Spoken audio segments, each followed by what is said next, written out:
The dream that keeps you up at night is the real dream you should be chasing. But to chase that dream, to find that dream, to make that dream a reality, you need a strategy. Don't waste your time trying to live someone else's life. Don't be trapped by dogma.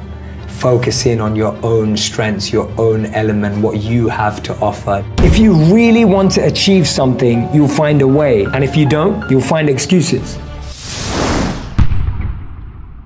Need motivation? Watch a top 10 with Believe Nation. What's up, Believe Nation? It's Evan. My one word is believe, and I believe in you. I believe you have Michael Jordan level talent at something, and I want you to find it, embrace it, and make a difference using it. So let's get your motivation to a 10 and get you believing in you. Grab a snack and chew on today's lessons from a man who went from being bullied as a child for being overweight and nerdy to becoming a monk in India to now having a goal to make wisdom go viral and being one of the most viewed people on the internet. He's Jay Shetty, and here's my take on his top 10 rules of success, volume 2. Enjoy.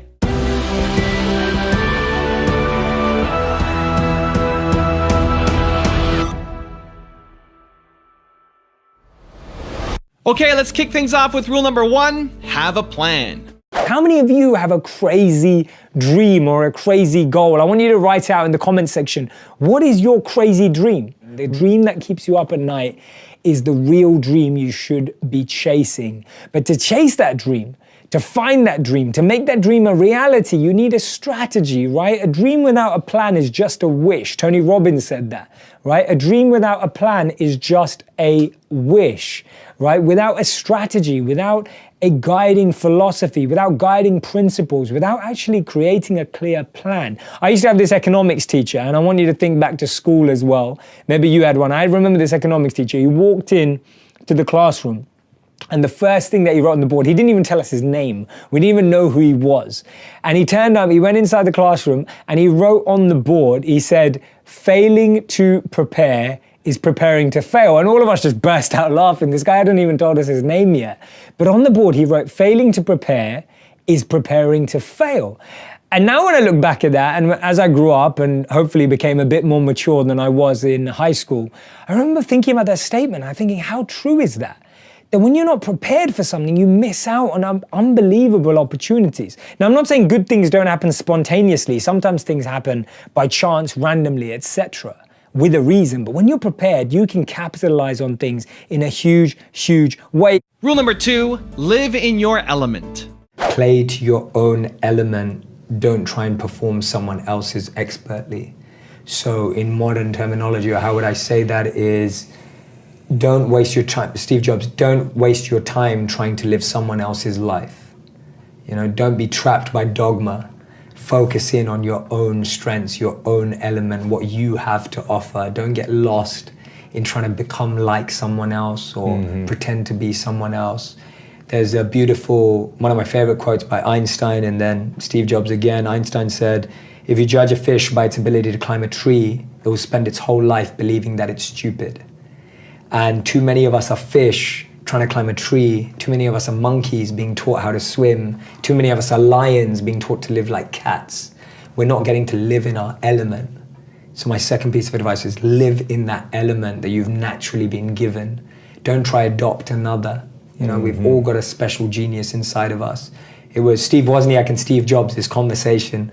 Steve Wozniak, for those who don't know, is the tech guy behind Apple. He practically invented the technology and the software and everything. So Steve Wozniak looked at Steve Jobs and he says, this is in Walter Isaacson's biography of Steve Jobs. Steve Wozniak looks at Steve Jobs and he says, "What do you even do?" He said, "You're not a coder, you're not a designer, you're not a marketer, and you're not an engineer. What do you even do?" Imagine challenging Steve Jobs.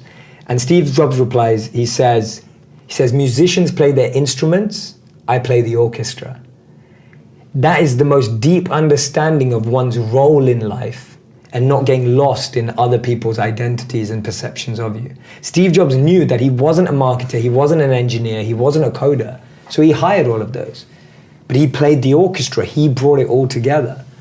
And that's when you find confidence in your own role, you won't be envious of anyone else's. Rule number 3, don't let failure stop you. During a research experiment, a shark was placed into a large tank of water, and then some small fish were released into that tank. As you would expect, the shark quickly swam around the tank, watched the fish, and then ended up eating all of them. Then, a strong piece of fiberglass was inserted into the tank. This would create a division between where the shark started and where the smaller fish started. Again, the shark quickly attacked, but this time the shark went in straight into the fiberglass divider and bounced off. It tried this several times, again and again and again, until it became tired and weakened. Meanwhile, the fish on the other side of the divider carried on swimming peacefully. After about an hour, the shark finally gave up. This experiment was repeated several dozen times over the next few weeks, where the shark became less aggressive every single time. It got to the point that the shark stopped trying to attack and eat the fish at all. The fiberglass was then removed out of the tank, and to their amazement, the shark still did not attack. The shark had been trained through habit that a fiberglass divider was there and that it would bounce off, and therefore didn't even consider it.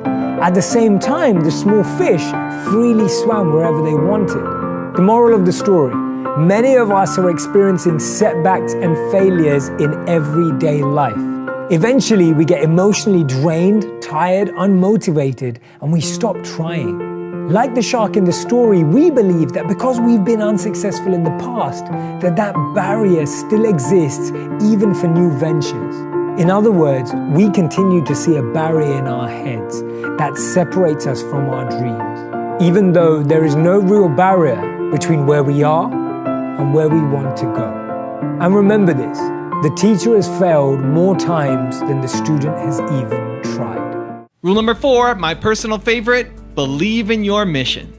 Fred Smith was an undergraduate at Yale University in 1965. As part of his coursework, he wrote an economics paper exploring the transportation of goods in the United States. It's how things get delivered to you and me. He found that shippers were transporting large packages and items either via truck or through passenger airplanes. He thought he had a more efficient method. He wrote a last-minute paper, as you do, about how a company transporting small items via a plane would be a much better business model. Because he was rushed, he never really got around to explaining in the paper how that company would run, and he ended up getting a C. The funny thing is, he still didn't give up, and in 1971, he actually launched the company he was speaking about. But within 3 years of founding the company, Federal Express, as it was called, was actually on the verge of bankruptcy. They were losing over $1 million a month. That was because of rising fuel costs, competitors in the same market, and at its zenith, it was only worth about $5,000.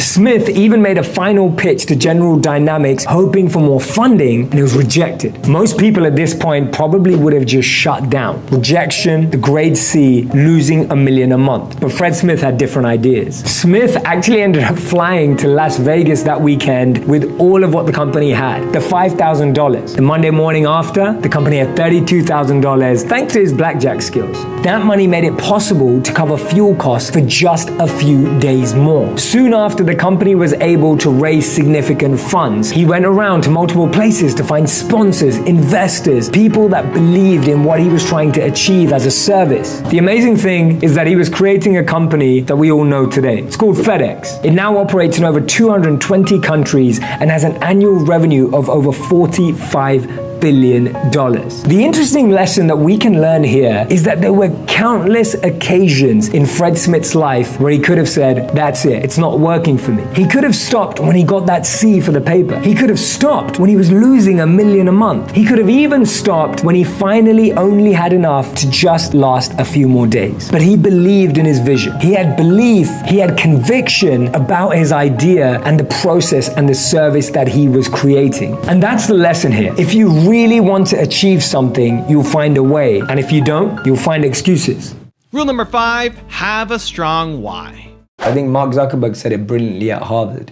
He was saying that finding your purpose isn't enough. You have to help other people find theirs. And I know you're passionate about this. Whatever that definition is, but it has to lead everyone. So whether I meet a celebrity, an entrepreneur, or whether I meet someone who's starting out, I'm always asking them the question, how can you use what you have to make a difference in the life of other people? Yeah. Because if you start there, everything else will work out. But if you're starting from the point of what am I gonna get, then you're always going to feel disconnected. And I see that. I see people who live like that and feel pain in their lives every day. I see that. It's not like some conceptual philosophy. We see it. I see people who are only in it for themselves and they feel disconnected, dissatisfied every single day. And then you see the other extreme where people are just trying to give too much, more than they even have themselves, and they also feel disconnected. Right. And again, and they have nothing at all. And they have nothing at all, right? So we know, again, attachment and aversion, two sides of the same coin. So we want to be in that dynamic balance of growth, but always to give. Yeah. So I always think, how can I go 3 steps deeper so that I can move 3 steps forward so I can give 3 times as much? Right? That's always my mentality. How do I go deeper to go more forward to give more? Yeah. And if I can get those 3 in action for that reason, see, it's all about the reasoning. You can do anything you like, but it's why are you doing it? Yeah, we know of course, that, right? yeah. So. Rule number 6, train like underdogs. Now, it's incredible that we root for underdogs. It's incredible that we want underdogs to win. Why? Because we're used to wanting our team to win. We're used to wanting the best to win. We're used to wanting to associate ourselves with people who are successful, right? We never go, oh yeah, I know someone who plays for that really bad team. Like, we don't say that, right? We say things like, oh, I know someone who plays for that really good team. I know someone who was MVP. I know someone who's the son or the daughter of the MVP. We try and associate or link ourselves to success. And when we do that, it in turn makes us feel more successful. It's one of the reasons why when your team wins, you say, we won. Right? You say, we won. But when someone asks you, oh, how did your team do? And if they lost that day, you say, they lost. You rarely say, we lost. It's incredible how psychologically we distance ourselves from failure and we closen or liken ourselves to success. But the exception to that rule is the underdog. We all get excited by underdogs. We all get motivated by underdogs. We feel completely enamored by the story of the underdog. Prashant, underdogs are just simple-minded. They don't have expectations and don't have anything to prove to anybody. And Prashant, you've just hit the nail on the head. That's the principle I'm trying to get across. Actually, we should play like champions and train like underdogs. Why? Because the underdog works in a way not worrying about what anybody else thinks or believes. That gives you an edge. It gives you a phenomenal advantage when you're not actually worried about what will people say, when you're not concerned by, am I going to fail? Am I going to look worse? Is what I'm doing not going to succeed? As an underdog, you don't let those things cloud your mind. You can focus in on the task at hand. See, when we become successful, even as underdogs, if we've risen to success, the biggest enemy of that success, the biggest Achilles heel, the biggest thing that can trip us up is not reconnecting to that feeling of an underdog. So no matter how much success you've achieved, no matter where you are, always remind yourself the mindset of an underdog is the mindset that nurtures talent, that nurtures success, that harnesses your true potential. Rule number 7, go through hurdles. This man began singing and playing the guitar at age 4. His parents didn't want him to watch too much television. He was banned from playing video games, but he had a lot of books about art.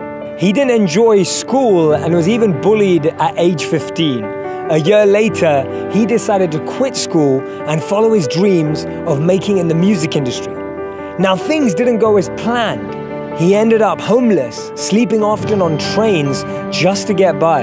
This lasted for around 3 years where he had nowhere to live. He spent multiple nights and days performing to small groups, often without even eating. To his surprise, some of his tracks went viral on iTunes, even reaching the #2 spot on the iTunes chart. By the end of the year, his album had sold 801,000 copies, making it the 8th best-selling album of the year. His latest song was one of the most listened to worldwide. His name? Ed Sheeran. Today, he's mentored by Elton John. Paul McCartney says that he's a fan. He's even written songs for Taylor Swift, One Direction, and many, many more. Ed's story teaches us that there's no such thing as an overnight success. He was so shocked and surprised when his album went viral online, but when you look at the struggle before that, you see the pain he had to go through. Often we only view people's success as what we see in their highlight reel, and we forget what they actually had to go through to get to that stage. And that's why the next time you see someone that you think is successful, don't focus on what they're doing now. Focus on what they did to get there. Rule number 8, grow your brand. What are people not understanding about video? Okay. What are they not understanding about how powerful it is for their business, their brand, and ultimately their message to impact people? It's always that same question. What's the ROI on social media? Right? What's the ROI? Now, the funny thing is, your business, work, and service, my business, work, and service literally lives off of social media. So there's obviously an ROI. But the problem is we live in a world where we want everything to be measurable. And there's a beautiful Einstein quote that says, not everything that counts can be counted, and not everything that you can count counts, right? And we live in this world where everything needs to be measured. Like, oh, that video has 1 million views, how many sales did you get through that? But it's like, life doesn't work like that. There's a load of adverts and billboards on the street that the biggest brands pay for that don't convert into direct sales. Do you think that Coca-Cola looks at the billboard out there and goes, how many people saw that advert today and how many people bought a Coca-Cola because of that advert? They don't have that number. It doesn't exist. And they're one of the biggest brands in the world, but they still do it. So social media, video is just a new billboard. And the biggest brands know that the more you see it, like, I mean, this is funny, I saw this today. I saw a big billboard outside of my hotel that has all the Jenners and the Kardashians wearing their Calvins. Have you seen it? Yeah. Right, I saw it straight away this morning. Then I saw it on Instagram, and then I saw it everywhere. So already, I've seen it in 3 places. Now, I don't need women's Calvin underwear. But the point is that I've seen it in 1 million places. So anyone who's not using video hasn't understood that more people are gonna see video than anything else. And not just that, video is so much better than a billboard. You can say so much more. Right. So for me, it's just a lack of seeing opportunity. There's a great, I think this is a old tale, it's not true, but it's told that when Nike first went to India, they went there, and it's not Nike, it's any sneaker brand, it's a nice story. And when they first went to India, they saw everyone was barefoot. So the first reporter came back and said, oh, there's no market there because no one wears trainers. And then the second reporter went there and he said, oh, no one wears shoes. And then he came back and says, we've got a huge market out there, right? And it's the way you see it. Someone saw no one wearing shoes as no market, but another person saw everyone not wearing shoes as a market. Right. And that's what video is. That you can sit here and debate the ROI on video for as long as you want. But the truth is, every major brand has invested in a front window that may not translate to direct sales or work or whatever it is. Right. But it does. Do you think every brand should be using video? Every brand should be using video. Rule number 9, choose love. I'm almost 30 and I don't feel like I've accomplished anything in life. I made a promise to myself while I was at university that I would get a job that excites me every morning. But right now I'm afraid I'm not going in that direction. That note was written by a young person, and when I read it, my heart sank. I felt that way because I know so many people that are in that exact position. I remember when I decided to trade my 9-to-5 for a 24/7, it was because I wanted to do something that was meaningful every day. I wanted to do something that was purposeful and fulfilling from the moment I woke up to the moment I went to sleep. The one thing I didn't know before I started is how achievable that was, but also what it required. When I transitioned from my 9-to-5, or actually my 9-to-9, to a 24/7, I realized that I was going to have to work harder, smarter, and faster. And that step was full of fear, full of anxiety, full of insecurity, full of questions like, what will happen if it doesn't work? What will people say? Should I just have stayed where I was? I went through all of those emotions all at the same time, and then something came to me. I wrote down the various options that I had in life at the time, and I wrote a word above them that I believe summarized the experience or the result of what I thought that would give me. Some of them said ego, because I thought those career paths would give me a boost to my ego. Some said security, because there were certain roles or jobs I could take that would provide a certain level of financial security. And then one path said the word love, because I knew if I did that I would love every moment, even if it was truly challenging and sometimes really difficult to deal with. And that's why I'm here today making this video, speaking to all of you, because I chose the path that had the word love above it. Try that exercise, try that activity out to try and differentiate the motive, the intention behind what you're choosing and selecting in life. Now, just because you choose the word love doesn't mean that everything's going to be smooth sailing and that you're going to be successful. It's going to have its own ups and downs. And that's why wherever you go with your heart, take your head with you. And rule number 10, the last one before some very special bonus clips, is make wisdom go viral. What's the impact that you want to have on the world? I think you've said it so beautifully so many times and shared my vision, which is wonderful, and it's wonderful to know that we share the same thing. It's making wisdom go viral.